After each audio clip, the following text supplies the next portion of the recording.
अमरावती जिल्ह्यातील बांधकाम व्यवसायात मोठा फटका बसला आहे, कारण वाळू वाहतूक पूर्णपणे ठप्प झाली आहे। वाहतूकदारांचा उदरनिर्वाह धोक्यात आलेला आहे आणि अनेक कुटुंब उपासमारीच्या उंबरठ्यावर आहे। या परिस्थितीमागे काय कारण आहे आणि सरकारकडून काय मागणी केली जात आहे ते पाहूया। वरुड ते मोर्शी मार्गावरील वाळू वाहतूक पूर्णपणे थांबली आहे। मध्य प्रदेशातून येणाऱ्या वाळूवर अवलंबून असलेल्या जिल्ह्यातील बांधकामे ठप्प झाली आहेत। वाहतूकदार म्हणतात की झिरो रॉयल्टी न मिळाल्याने त्यांचे वाहनांचे मासिक EMI भरणेही कठीण झाले आहे। त्यामुळे अनेक कुटुंबांचा उपजीविकेवर मोठा परिणाम झाला आहे। वाहतूकदारांनी सरकारकडे मागणी केली आहे की मध्य प्रदेशातून येणाऱ्या वाळू वाहतुकीस झिरो रॉयल्टी मंजूर करावी, जेणेकरून जिल्ह्यातील वाळू पुरवठा सुरक्षित होईल। या मागणीसाठी 28 ऑगस्ट रोजी जिल्हाधिकारी यांना निवेदन सादर करण्यात आले आहे। परंतु प्रशासनाने लवकर निर्णय न घेतल्यास वाहतूकदारांनी तीव्र आंदोलनाचा इशारा दिला आहे। वाळू वाहतूक थांबल्यामुळे बांधकाम व्यवसायावरही गंभीर परिणाम होत आहेत आणि स्थानिक रोजगारही धोक्यात आला आहे। प्रशासनाने तातडीने उपाययोजना केली तरच जिल्ह्यातील बांधकाम व्यवसाय सुरळीत होऊ शकतो, अशी अपेक्षा वाहतूकदारांना आहे। नेमका झिरो रॉयल्टीचा विषय आहे। माझं नाव आहे निलेश सुरटकर। आम्ही जवळपासचे सगळे वाहतूक मोटर वाहतूक जेवढे मालक आहे सगळे लोक इथं आलो आहे। मागच्या 4 महिन्यापासून आम्ही जूनपासून आम्ही झिरो रॉयल्टी संदर्भात भरपूर वेळ निवेदनं दिली। कलेक्टर ऑफिसकडे गेलो आम्ही आणि मायनिंग मॅडमकडे गेलो।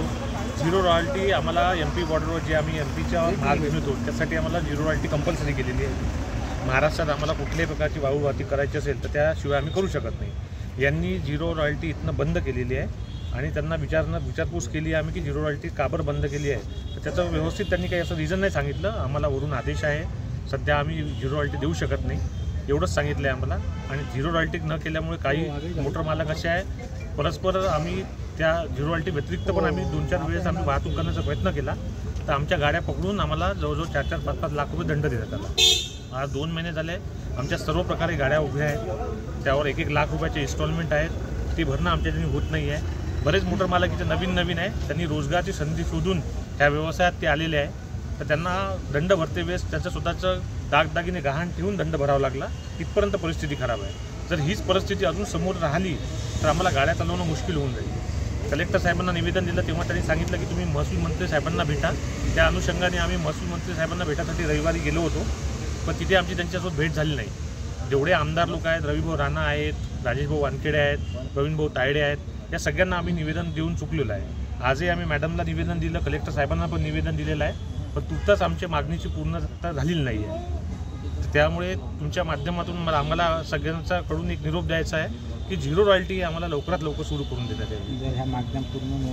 ह्या मागण्या पूर्ण झाल्या नाही तर शेवटचा पर्याय आमच्याजवळ एकच राहील की आंदोलन करणे। जेवढे मोटर मालक आहे गाड्या उभ्या करून देऊ, आम्ही आमच्या गाड्या इथे आणून कलेक्टर ऑफिससमोर उभ्या करून देऊ।